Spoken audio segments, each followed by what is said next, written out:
Guys good afternoon, कैसे हैं आप। आशा करता हूँ सब बढ़िया होंगे, हम भी बढ़िया हैं। तो एक नए दिन की शुरुआत एक नए ब्लॉग के साथ होती है। ब्लॉग की स्टार्टिंग 1:30 बजे से कर रहा हूँ आज, और अभी भैया बाहर हो रही है हल्की हल्की बारिश, वो भी आपको दिखाते हैं हम। तो कितनी बारिश हो रही है पहाड़ों में करके, और बने रहो ब्लॉग में। आगे आज बहुत इंटरेस्टिंग ब्लॉग बनने वाला है, बस बने रहो। लाइक शेयर कमेंट जरूर करना। तो भाई ये है 1:30 बजे का मौसम आज का, और अभी यहाँ पर बूंदाबांदी शुरू हो चुकी है। तो देखते हैं कितनी देर रहती है बूंदाबांदी, आप लोगों को बताऊंगा कि कितनी देर रही करके। तो देखते हैं, अभी तो बूंदाबांदी स्टार्ट हो ही गया है, तो लग रहा है कि तो रहेगी करके बारिश। ये देखो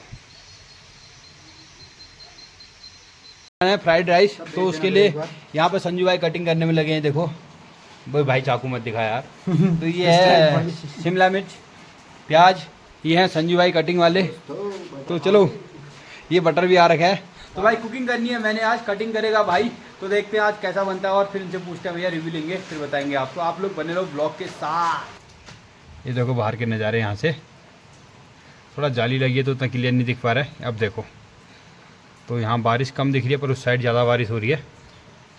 ये कुछ ऐसे नज़ारे खिड़की से हमारे। तो भाई हम कर रहे थे अभी कुकिंग तो अभी स्टार्ट करते हैं। पर बाहर का मौसम देखो ज़रा आप, बारिश भी हो रही है और धूप भी आ रखी है, दोनों चीज़ एक साथ। देखो बारिश कितनी तगड़ी वाली हो रही है और धूप भी आई है।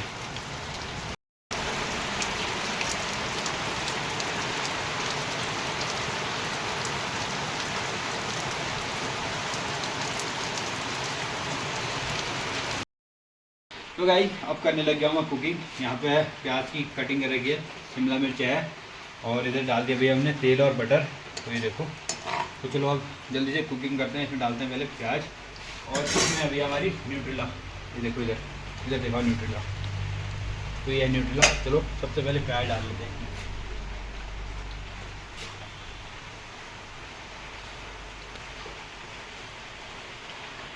संजू एक बार में हो जाएगा, 2 बार में करूँ?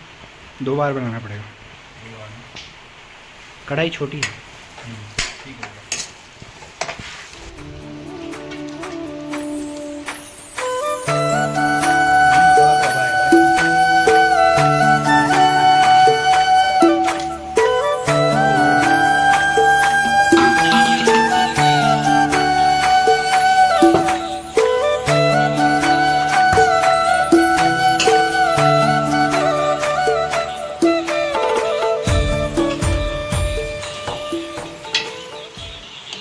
लग गया, आप बताओ कैसा बना हुआ है? बढ़िया से भाई, सही हो रहा है? तो भाई ये सब लोग खा रहे हैं, तो चलो अब मैं भी करता हूँ ट्राई। ये तारीफ़ कर रहे हैं झूठी मूठी या कैसा बना हुआ है। तो ये मेरे लिए डाल दिया यहाँ पे। चलो देखते हैं अभी खा के। अब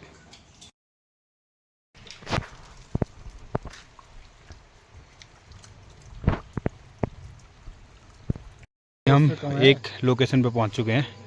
तो ये है भैंसर्क में दुग्ध डेयरी फार्म बिष्टी जी का, वहाँ पर पहुँच चुके हैं हम। तो ये है कुछ ऐसा फार्म, इसकी वीडियो मैंने पहले भी डाल रखी है। तो आज एक बार फिर से जाने का मौका मिला सौरभ भाई के साथ। यहाँ पे साइलेज की गाड़ी आ रखी है, तो ये सौरभ भाई साथ में, और संजू भाई भी हैं। तो ये है दुग्ध डेयरी फार्म यहाँ पे बना हुआ है।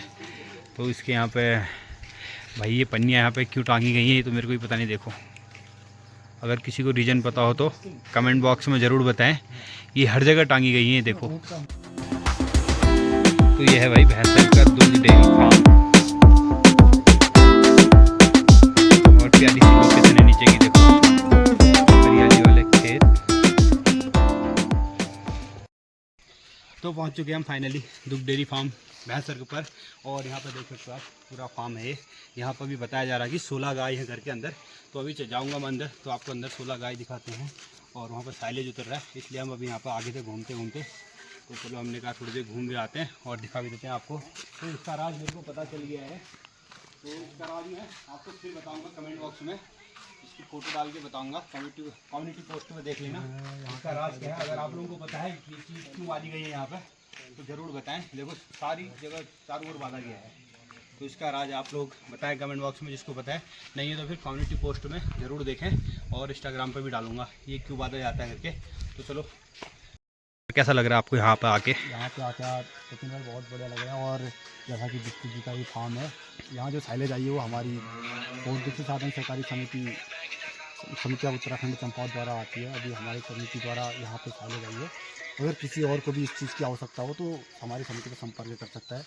आपको समिति के गोदाम पे गाड़ी मिल जाएगी। जब आप हम अभी गौशाला के बाहर थे, अब जा रहे हैं अंदर, और हमारे साथ हमारे बड़े भैया बिष्टी जी मिल चुके हैं हमें। तो चलो अब चलते हैं गेट से अंदर की ओर, और यहाँ दिखाते हैं आपको गायें। तो ये है यहाँ पे बांधी हुई गायें। तो पहले गायों को दिखाते हैं, उसके बाद फिर इसके बारे में जानते हैं।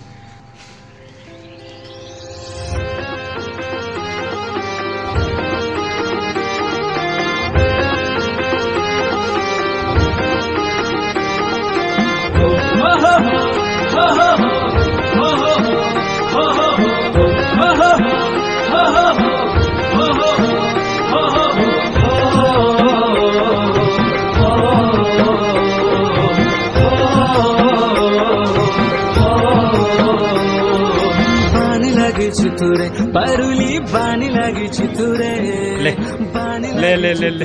परुली बानी लगी। तो हमारे साथ जुड़ चुके हैं हमारे बड़े भैया बिष्टी जी। नमस्कार सचिन भाई। नमस्कार सर, आप कैसे हैं? मैं बहुत अच्छा हूँ, आप ठीक हैं? बढ़िया सर। तो आज बड़े लंबे टाइम के बाद आपकी गौशाला में आने का मेरे को सौभाग्य मिला। सौरभ भाई के साथ आ रखा था अभी यहाँ पे, तो मैंने कहा चलो इसके बारे में जानते हैं। तो जब ओपनिंग हुई थी, तो ओपनिंग का कितना हो गया इसको? 1 साल? ये 23 दिसंबर 2024 को करा था। तो 23 में 2024, 1 साल होने को अभी तो मैं है। आपकी बात रोकते हुए क्षमा चाहता हूँ। सबसे पहले ये बोलना चाहता हूँ कि जिस तरह से आप इस उत्तराखंड की संस्कृति, खासतौर पे चंपावत और पाटी विकासखंड, जो देवीधुरा धाम से हम लोग हैं, वहाँ बाराही धाम के नाम से ये इलाका पूरा प्रसिद्ध है, और उत्तराखंड के अंदर हर कोई इस इलाके को जानता है। वहाँ पे जो आप इस प्रदेश की संस्कृति, खासतौर पे कुमाऊं गढ़वाल की संस्कृति, अपने आप जो आप जगह जगहों पे जाकर जो भी एक्सप्लोर करते हैं, उसकी इतनी अच्छी फैन फॉलोइंग है कि आपकी वीडियो बहुत लोग देखते हैं। और मैं लोगों से ये भी निवेदन करूंगा कि अगर उत्तराखंड की एक्चुअल संस्कृति देख रही है तो सचिन भाई के ब्लॉग्स देखिएगा, आपको बहुत अच्छा लगेगा। जी, आप कुछ कह रहे थे? बहुत बहुत धन्यवाद सर। तो जब ओपनिंग हुई थी उस टाइम पर आया था मैं। उस टाइम ओपनिंग में कितनी गायें थी सर यहाँ पे? सचिन भाई, जब हमने शुरू किया उस समय हमारे पास 5 गाय थी। 5 गायें थी। 5 गाय से शुरुआत की, और जैसा हम लोगों ने देखा, आत्मनिर्भरता की बात, स्वरोजगार की बात, और उस स्वरोजगार से हमारे पहाड़ का बच्चा, खासतौर पे युवा, जब हम बात करते हैं, वो पलायन कर रहा है। तो बड़ी पीड़ा हो रही है इस बात को देखते हुए कि हमारे पहाड़ का युवा अगर पहाड़ में रहकर यहाँ कोई स्वरोजगार का काम करता है, आत्मनिर्भरता का काम करता है, सरकार और प्रशासन के पास जाके स्कीम्स को समझने की कोशिश करता है, तो मैं मानता हूं कि डेयरी फार्मिंग अपने आप में एक बहुत बड़ी उपलब्धि है, जिससे और भी युवा इन्फ्लुएंस होकर इस काम को कर सकते हैं। सर अभी यहाँ पे कितनी गायें होंगी? सचिन भाई, अभी जैसे आप देख रहे हैं, ये 2-2 गायों का हमने सेक्शन बना रखा है और फ्री स्पेस छोड़ रखा है इन गायों के लिए, कि गाय जब अपने सेक्शन में जाए तो वो बिल्कुल आराम से तसल्ली से बैठ सके, चाहे इधर को बैठे उधर को बैठे, फ्री स्पेस, और गंदगी कम से कम हो। अगर 2-3 गाय, जैसे हमने 3 गाय का स्पेस पहले बनाया हुआ था, इस पे 3 गाय आ सकती हैं, लेकिन हम 3 गाय इसलिए नहीं रखते हैं ताकि 2 गाय कंफर्टेबली भी बैठे, उनको आराम भी मिले, और अल्टीमेटली डेयरी फार्मिंग का काम है गाय से दूध का। अगर इसको रेस्ट नहीं मिलेगा, ये दूध ठीक से नहीं देगी, तो सीधी सी बात है डेयरी फार्मिंग के काम में नुकसान होगा। तो अभी इस समय हमारे पास 16 उन्नत नस्ल की गाय हैं। जैसे आपने अभी नर्सरी देखी है, बछियाओं की नर्सरी, इसमें ये 3 महीने से लेके 9 महीने तक की बछियाएं हैं, और एक बछड़ा है। मतलब अगले 6 महीने में ये ब्रीड भी बिल्कुल तैयार आपको मिलेगी। ये आंचल के द्वारा पूरा सेटअप लगाया गया है, इलेक्ट्रोमीटर लगाया गया है। ये ऐसी डिजिटल मशीन्स हैं, जब हम सुबह दूध नापते हैं तो वेट मशीन में करा, उसके बाद सैंपलिंग ली, सैंपलिंग के बाद ऑटोमेटिक यहाँ पे दूध की जो रेंज है, जो उसकी वैरायटी है, जो उसकी क्वालिटी है, उसका यहाँ से प्रिंट आउट निकल जाता है और आपको पता लग जाता है। जैसे अभी 10-12 लोग इस गाँव के ऐसे हैं जो दूध देते हैं, और हम आंचल डेयरी को दूध दे रहे हैं, दुग्ध संघ को दूध दे रहे हैं, जिससे पूरे उत्तराखंड को इस समय दूध की पूर्ति हो रही है। इस समय बड़ी गाय सचिन भाई 16 है, और 16 गायों का सेक्शन आप देख रहे हैं। बल्कि जब हम गौशालाओं में जाते हैं तो वहाँ हम मतलब बदबू से हम लोगों की हालत खराब हो जाती है। यहाँ आप 1 घंटे से हैं और आपको महसूस हो रहा होगा कि स्मेल नाम की चीज़ नहीं है, जबकि ना हमने फिनाइल डाला है, ना कुछ डाला है। जनरल सफाई करिए और सफाई इस तरह से रखिए, इनको ऐसे बना रखिए, इनके सेक्शंस को, कि आपको किसी तरह की बदबू नहीं, और डेली धुलाई होती है। और ऊपर का सेक्शन जो हमने बनाया है, घास के लिए बना रखा है हमने। यहाँ पे पूरा सेक्शन करीब 3.5-4 ट्रक घास आती है इसके ऊपर। अगर आप इसको व्यू करेंगे ऊपर को, आपको लगेगा ये 2 चीज़ों का फायदा है इससे। एक तो गर्मियों में जो धूप ऊपर से पड़ती है उसकी गर्मी नीचे नहीं आएगी, सर्दियों में, बरसात में बारिश या पानी होता है या बर्फ पड़ती है, जैसे स्नोफॉल जोन है, तो उस बर्फ का टेम्परेचर यहाँ पे इन गायों के लिए ठीक रहेगा। जैसे अभी आप देख रहे हैं हमने यहाँ पर इसी सेक्शन को बढ़ाते हुए जैसे ये पानी का टैंक बना रखा है, करीब 30,000 लीटर का टैंक है। ये आंचल की तरफ से हमारे को ये फ्रीज़र मिला हुआ है जिसमें शाम का दूध हम स्टोर कर लेते हैं। तो स्टोर करने के बाद इसको दूध को रख सकते हैं। जैसे डेयरी का आप देख रहे होंगे पूरा डिटेल लिखी हुई है डेयरी के बारे में, क्या चीज़ें कैसी हैं, क्या क्या चीज़ हम लोगों को मिलती है, क्या क्या सुविधाएं हमारे को दुग्ध संघ से मिलती है। तो ये सारी चीज़ें, ये हमारा केयरटेकर का रूम है, यहाँ रहता है। बल्कि आजकल मैं खुद अपने परिवार के साथ यहाँ रह रहा हूँ। करीब अभी तक 5-6 महीने से केयरटेकर काम कर रहा था, अब हम कर रहे हैं। ये मेरी बहनें हैं, ये बहनें अपने इस डेली के काम में यहाँ पे सुबह से शाम तक ये मेरे को सपोर्ट करती हैं। तो मेरी छोटी छोटी बहनें कॉलेज भी कर रही हैं, यहाँ पे दिन रात गाय की सेवा भी कर रही हैं। और मैं गौ माता से मतलब व्यक्तिगत रूप में अगर भगवान का स्वरूप कहें तो गौ माता में ही हमें भगवान का स्वरूप दिखता है। तो मैं तो गौ माता से यही प्रार्थना करूँगा मेरी बहनों को खूब कीर्ति मिले, यश मिले, और ये जो मेहनत कर रहे हैं गौ सेवा कर रहे हैं उसका इन्हें लाभ मिले। ये हमने सचिन भाई ये बना रखे हैं सेक्शन। तो यहाँ पे बाहर जो गायें बचती हैं उसके लिए, हाँ ये बंधने के लिए है उनके। और इसमें अभी हरा चारा आ रखा है, साइलेज मिक्स करके देंगे। ये डिब्बे हमने इसलिए बना रखे हैं, ये सफाई के लिए बड़े पोर्टेबल होते हैं। आप इनको निकाल दो, सफाई कर दो, रोज इनकी धुलाई होती है। धुलाई से क्या होता है, पशु को सही खाना मिलेगा, गुणवत्ता वाला खाना मिलेगा। और इस पे अगर किसी तरह का कोई बैक्टीरिया होगा या किसी तरह का कोई वायरस होगा तो रोज धुलाई में साफ हो जाएगा। जैसे आप देख रहे होंगे ग्रीनरी यहाँ पे इतनी अच्छी है, पूरे बांस के जंगल है, चारों तरफ हरियाली दिख रही है। आज मैदान में आदमी एसी में भी वो ठंडक नहीं ले पा रहा है जो हमारे इस पर्वत में, इस पहाड़ में, इस देवभूमि में इतना सुंदर शुद्ध और हरा भरा वातावरण आप देख रहे होंगे। ठंड का कैसा यहाँ पे वो लग रहा है। अभी तो हम काम कर रहे हैं, दिखाता हूँ, ये हमारा गोदाम है। यहाँ पे पशुओं के चारे की व्यवस्था रखी जाती है, वो भी हमने स्टोर रखा हुआ है। कोई काम ऐसा नहीं है जिसके लिए हमने मतलब चलता काम कर रखा है कि जैसे कई बार आदमी डेयरी खोलता है आमदनी के लिए तो खोलता है, लेकिन चलता काम करता है।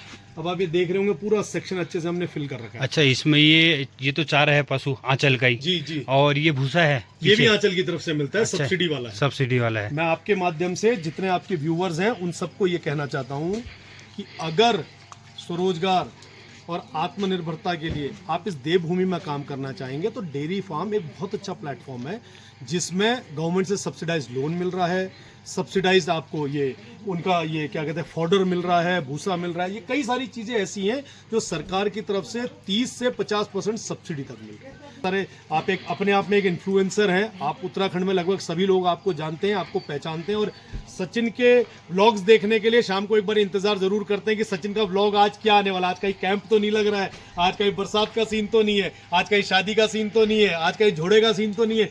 तो अल्टीमेटली आप कहीं ना कहीं अच्छे इन्फ्लुएंसर हैं और मैं भी आपकी दीर्घायु की, आपके अच्छे स्वास्थ्य की, आपकी उन्नति की और आपकी कीर्ति की प्रार्थना करता हूँ। ये थे हमारे बड़े भाई दृष्टि जी, और यहाँ पर मैं आ रखा था अभी दूध डेयरी फार्म पर। तो ये भैंसर्ग में है, इसके बारे में आपको बताया। और ये जानकारी आपको कैसी लगी? अगर आप खोलना चाहते हैं और अगर कुछ जानकारी इसके बारे में लेना चाहते हैं तो आप इनसे ले सकते हैं। और कैसा लगा आपको तो कमेंट बॉक्स में ज़रूर बताएं।